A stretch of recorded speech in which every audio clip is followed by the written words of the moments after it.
Okay, get ready to go here. Brain. Got to get the brain working right. Um, Obviously, everybody's brain activity affects ours, and so it's very important that our brains uh, are working properly, are functioning properly. They're cognitive, that they're reasonable, that they're logical, they're intelligent. What's going on though with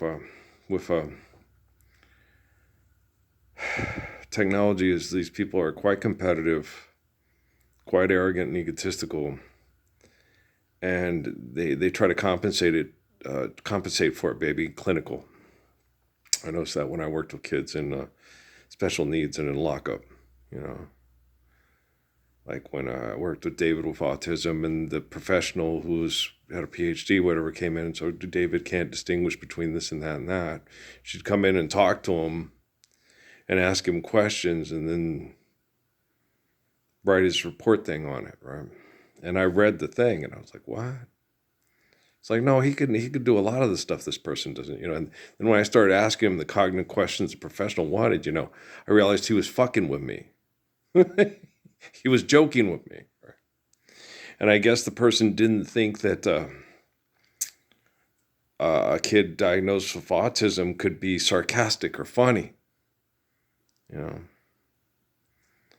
And when I said that, when I sat there, I said, who's the teacher? David. Who's the student? Kim. Who's who's the student? Ralph. I said, you're fucking with me, aren't you? And he goes, ah. He started laughing.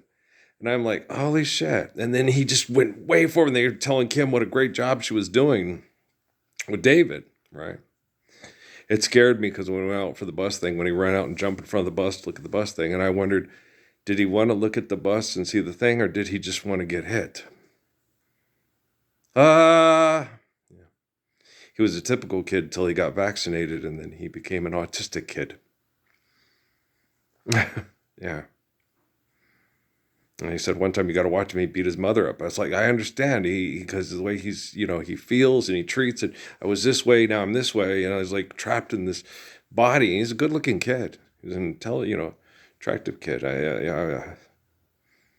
David, yeah. And so, like with Tom, he's a pervert because he gropes all of us. It's like, he loves football. He should be able to be playing backup free safety on the football team, if he hadn't got hit on his bike by that drunk driver and trying to get in her panties, Jack and Diane. So I had to advocate for him. And that was when little sweet Miss Amy said, you need to call Howard Stern, and some porn star will come and give him a... Maybe so. Some sweet porn star. Or Kelly Jo Minner off of, we'll get and share. Right? And so it's funny though, because when he sat there and showed me took his through her pants with her little G-string panties, and I'm like, look, wow, she does have a nice butt. I had noticed, I wasn't paying attention. And then we go in to go to the bathroom. I said, no, I see all these girls here like with my sisters. He tells me, you're full of shit. He said, you're full of... Points to the toilet. And me and Marcus are crying. We're laughing so hard. And I'm like, no, I'm not full of shit. I'm married, right? And I try very hard to focus on my why. I try to appropriate my thinking, And so, your sisters are married to Jerry and Lawrence and so forth and stuff. And so that's how you see them. And, because I like her little husband. They go to the Renaissance Fair. He's really sweet and cute. He's a sweet little guy. Sure, he has fun playing the bongo drums with her bum, right? Sure, he likes her butt too, right? And so I was trying to explain that to Tom. It's like, yeah, I understand your situation because, but I think if you were, if, you're a good kid, and if you were in a regular situation, like Marcus were laughing so hard. We couldn't get him off the John. They're like, what are you guys doing? Nothing. That's why all the kids loved me and Marcus so much. Oh, we get together. You're fired, you're fired, you're fired, you're fired. We all tried to get fired by the one little Mexican kid in the wheelchair, and they were like, he didn't get that from Donald Trump. No, he'd been doing that before The Apprentice. So he was mad because it stole his line. You're fired, you're fired. It's like, oh, no, lots of people say that. Hey, on, Jack from Will and Grace, was that before?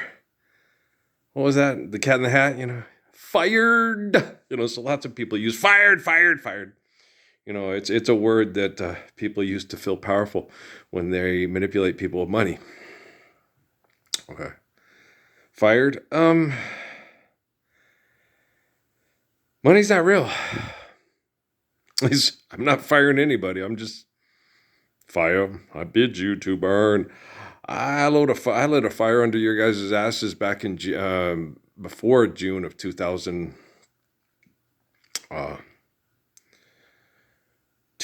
That's just when Ugar Tovar talked me into going on to YouTube. Right. He said, I said, I can't. You're this great teacher. And I was like, what is it? The book you wrote, you can't get it published. You don't want to publish it. Read it on YouTube. It's like, wow, shit, I never thought of that. Yeah, Hugo Tovar talked me into going on social media because you need to go, this book, the Parable of Juan and Jesus, go read it on YouTube. It says, money's a whore. She'll only sleep with those who are worthy. Trust her own character. Trust... Money's a horse, she'll lie with anybody. Trust on her character will only lie with those who are worthy. So go do it. So I did. I wasn't afraid. I thought of all the, when Mark explained to me the whole thing about the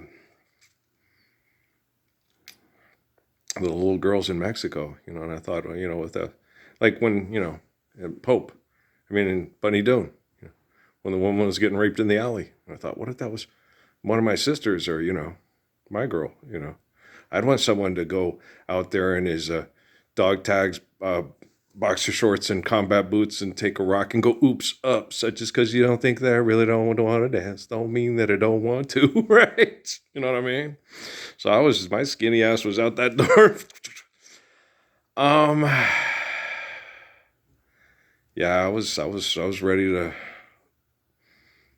put a hurting on somebody. The cops come along, you're going to get yourself arrested. It's like, you guys weren't even moving. I was, you could hear her screaming. I was like, what the hell's going on? I woke up, dead sleep, and then hear this young woman screaming because she's getting sexually assaulted in the alley. And Steffi, what are you doing? I'm getting up to get dressed. I tried to put my pants on. I couldn't get them on fast enough. So I said, fuck it. And I just slipped into my shoes that they have us have untied by the bed. Just put those on and took off out the front door.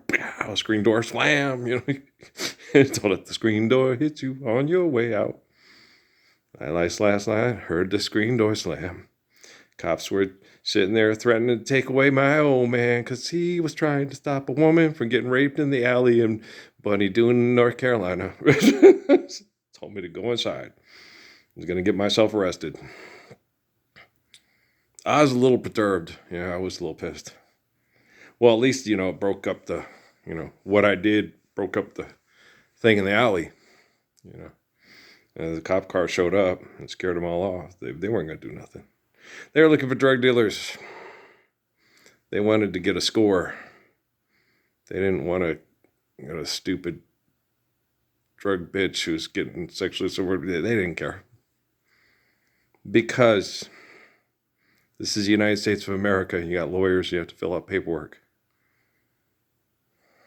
If you're going to fill out paperwork, it better be for career advancement. Not to be there all fucking night because you might have plans tomorrow to go to the football game or something. God, you guys don't know how to think like an asshole, do you? I didn't either. I don't know. Yeah. I had to have people explain it to me. I had to have a lot of shit explained to me. And that's why all the scientists study me. He's supposed to be so goddamn brilliant. Just because I wouldn't think this stuff up in a million years doesn't mean I'm stupid. It just means, what the fuck is wrong with you bureaucrats? The fuck is wrong with you assholes? That's what it means. I'm the focal point of the book of Revelation. That means I'm considered the most intelligent person and the biggest problem solver and savior of the human race. Okay? I don't think there's much problems with my brain at all. I've come to think of it, no, I'm certain there's not much problems with my brain at all. Right? I know the problem is your brain. Power, I bid you to burn. Right? And I'm not Darling Nikki, and I'm not trying to do comedies to get paid to get laid. I ain't stupid. I only want to make love with a woman that, because I was thinking about that today. About, Hearts Are Full of Spring, Jimmy Rogers, And, Law had asthma, and I had other girls with bigger butts and, better sex athletes and stuff. But I was, I was, like on Wedding Planner, it means I'm going to make love with Eddie, the rest of my life. Yeah. Yeah, I was perfectly okay with that. Like I told the girls in the service, I could be the best lover in the world. And if only one woman knew about it, that'd be perfectly fine. And that's the way it should be. Right? In sickness and health, better for worse, richer for poor, A bunch of child molesting, murdering, egotistical perverts come and try to take the guy with the best sexual reputation in the U.S. military and poison him to death at the soup kitchen, trying to protect poor people from being mass murdered and little girls from being raped to death because of bad science projects in Mexico. And women would rather go sleep with a stage dancer from the Super Bowl. Like, wow, that's pretty fucked. Then they're not women. No, they don't give a shit about that little girl crying out to Jesus to save them from being raped for money to get their family into the United States of America because we're fighting over money instead of living the Lord's Prayer. Right? Okay. You know how perfect Earl is. I didn't know it my whole life. I knew I was a good person. Okay. When I went through the shit that I went through with, working with kids at lockup and what was happening with the virtual presence and the manipulation of my ex-wife and how it affected her kids and stuff. And it wasn't her. They guys,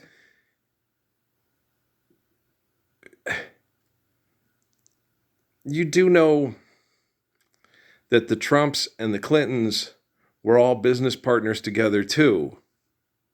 Okay, during the Epstein file period. Okay. And that Hillary Clinton was the Attorney General for Barack Obama. Son of a bitch. It's just natural. It's natural for us to want to have sex with 13. Yes, like the one big-haired cop guy on, says, you ever had sex with a 15-year-old? Yeah, when I was 15, right? I was 15, right? You're a 17-year-old? Yeah, when I was 17, right? When I did not think Amy was 19, but she was 19.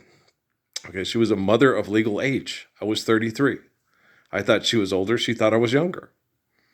She thought I was about 25. I thought she was about 25. We both thought, in the middle, I thought she was related to Kimberly, and Kimberly was about my age. That's why I avoided her, because I thought they were cousins, and I wasn't getting into that cousin situation again. I saw Amy, and I said, oh, she's cute. Oh, shit, what if she's Kimberly's cousin? Because everybody gets their families hired here at Southwest Airlines. I was gone. I'd see her, and I was like Tom Hanks with the welcoming committee. She'll wrap her legs around you so tight you'll scream for mercy. Okay, I'll stay away from her. That's how I was with Amy. I was like, well, she's cute. And she would always bubble up and look at me. And I would go, okay, not doing the cousin thing again. Because they said that, her family worked there. I was like, oh, God, maybe that's Kimberly's cousin or something or whatever. Nope, been there, done that, not doing that. Don't know how not to go back there again. Right, so I avoided her like the plague.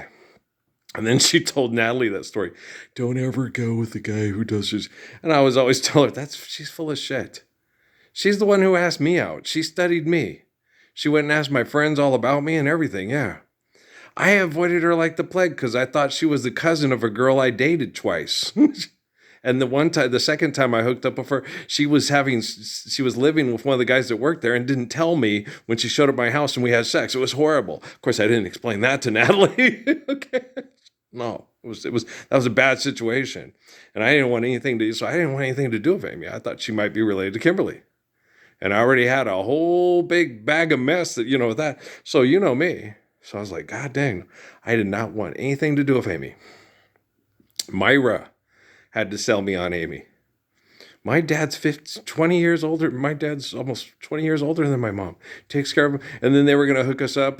Oh, you need a good father to help with your kid. You need a good sweetheart like that for a mom, for Patrick. A heterosexual woman who's fun and sweet. At first it seemed like that. And then everything just went, it's like, what? At first it seemed like it was a marriage made in fun. And then everything just totally Patrick could tell you that too. At first it was like, oh, she was fun. She came over, she watched cartoons with me. We talked about Pokemon cards and everything snapped. It twisted. Yeah, I was like, what? She showed me all the videos of her and James and the other kids all making out together and stuff. And then she kept inquiring about how hot Stephanie was. And I killed that and everything went, yeah. Living in America, NASA world.